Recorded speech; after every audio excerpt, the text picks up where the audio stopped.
Today's lesson is about the ideal gas law and Dalton's law of partial pressures.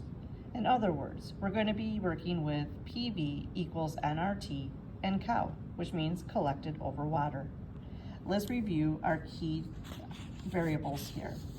Remember that when we're working with the ideal gas law, our pressure has to have the units of ATMs, our volume must be in liters, our temperature in Kelvin, and our moles will be in moles.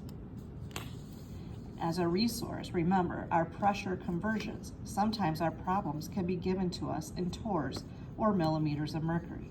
Remembering that a torr and a millimeter of mercury are equal to each other, we can say that 1 ATM is equal to 760 torrs or 760 millimeters of mercury. Our volume conversions. Even though our volume needs to be used as in liters, sometimes our problems give it to us in milliliters or cubic centimeters. Recall that 1 liter is 1,000 milliliters and 1,000 cubic centimeters.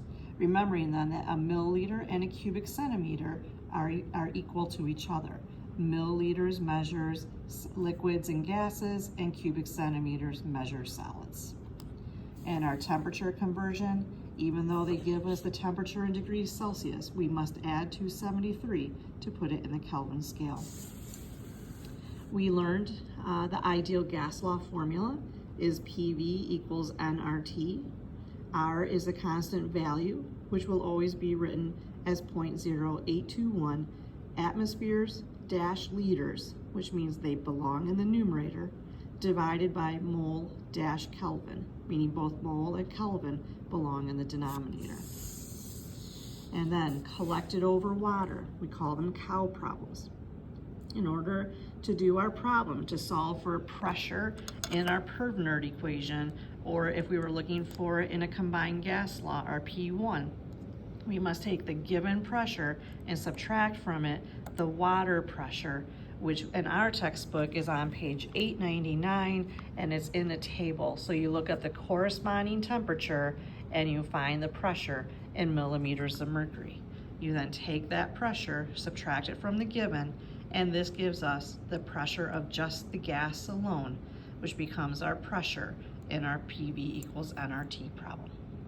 So let's take a look at an example.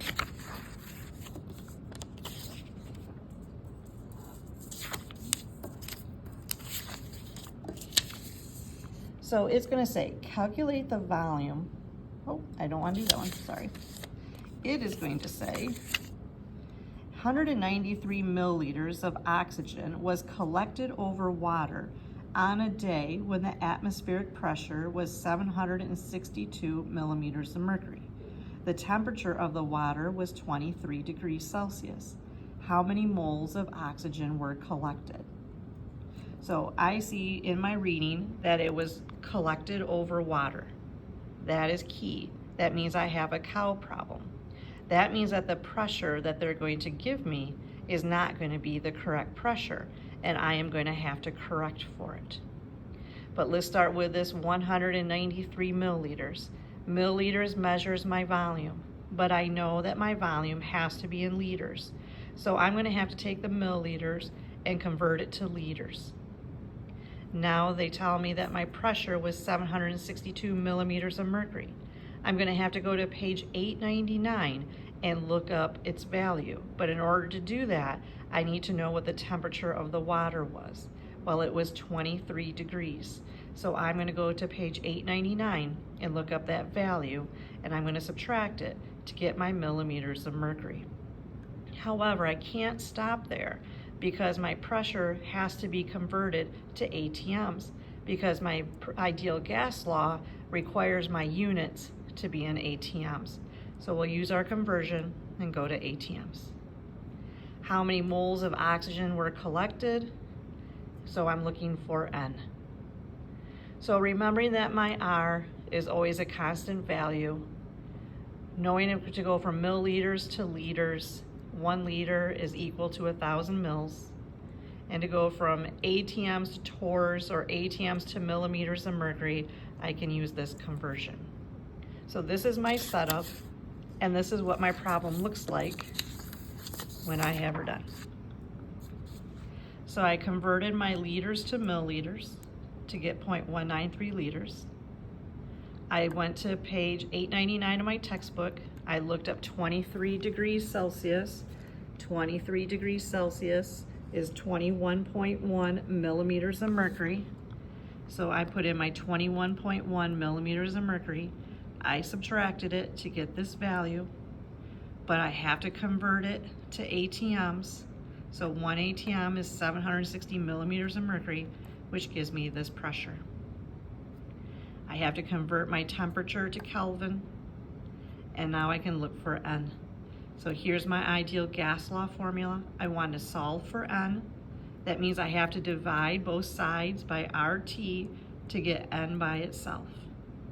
I substitute my numbers in. My pressure was 0.975 ATMs. My volume is 0.193 liters.